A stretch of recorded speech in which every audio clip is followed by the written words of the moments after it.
Di kaki Gunung Lawu, tepatnya di desa Kedel Arum, hidup seorang pemuda bernama Bagas Wicaksono yang berusia 27 tahun. Bagas adalah sosok sederhana, yatim piatu, tinggal bersama kakeknya yang sudah sepuh.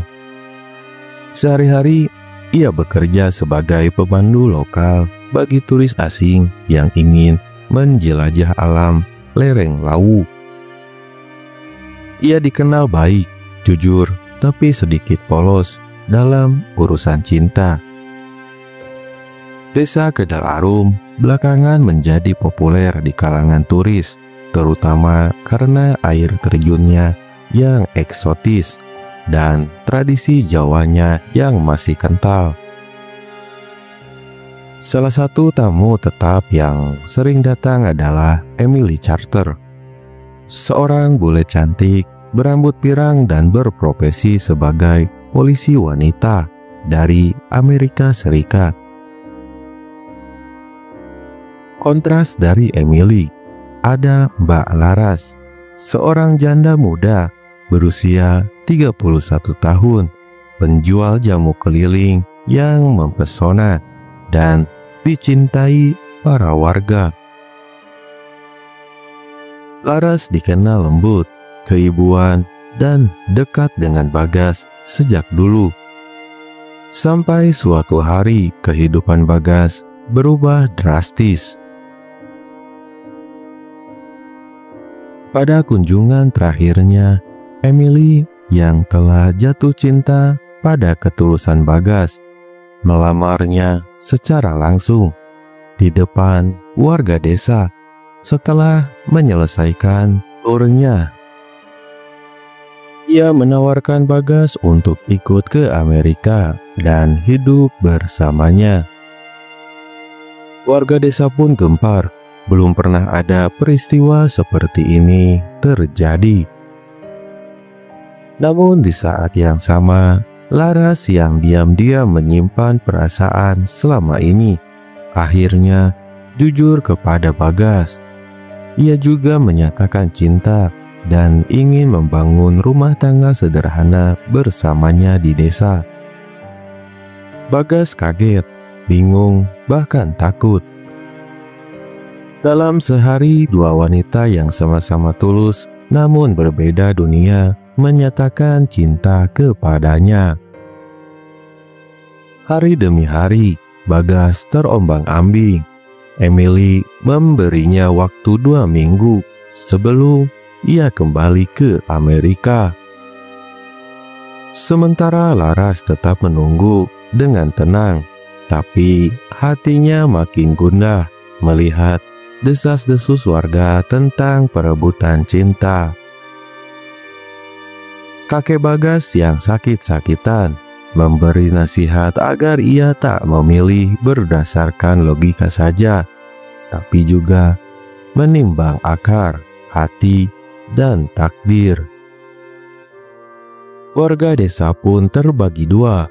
Ada yang menyuruh Bagas memilih Emily karena masa depan lebih cerah.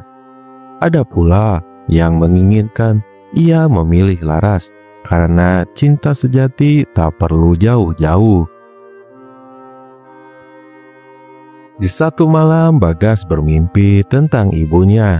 Dalam mimpinya, sang ibu berkata, "Hati yang tenang tak datang dari pilihan dunia, tapi dari cinta yang kau bisa rawat sampai mati." Hari terakhir Emily di desa pun tiba. Ia berdiri menunggu di pelataran homestay sambil menatap jam tangan. Sisi lain, Laras menunggu di rumah kecilnya sambil membuat jamu terakhir yang akan ia berikan ke Bagas. Bagas berdiri di persimpangan jalan, bingung dan penuh emosional. Ia harus memilih kehidupan baru di negeri asing dengan Emily atau hidup sederhana dengan Laras yang sudah seperti bagian dari tanah dan napasnya. Setelah berdiam lama, Bagas akhirnya berjalan. Air mata menetes, tapi wajahnya tetap tenang. Warga yang menanti di pinggir jalan gempar. Ternyata Bagas memilih berjalan ke rumah Laras. Emily yang sudah bersiap untuk pergi sempat menitipkan surat kecil untuk Bagas. Isinya tak berisi amarah, tapi doa dan restu. Laras pun tak langsung tersenyum lebar. Ia menatap Bagas dengan mata berkaca, lalu memeluknya erat-erat. Beberapa bulan kemudian, Bagas dan Laras menikah dalam adat Jawa sederhana di pendopo desa. Emily bahkan mengirimkan video ucapan selamat dari kota New York. Warga desa mengangkat kisah mereka sebagai legenda cinta antara dua dunia satu hati. Bagas kini membuka usaha kecil wisata budaya dan herbal bersama Laras.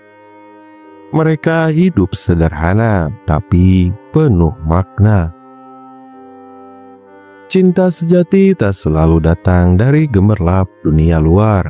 Kadang cinta itu tumbuh diam-diam di tanah tempat kita berpijak.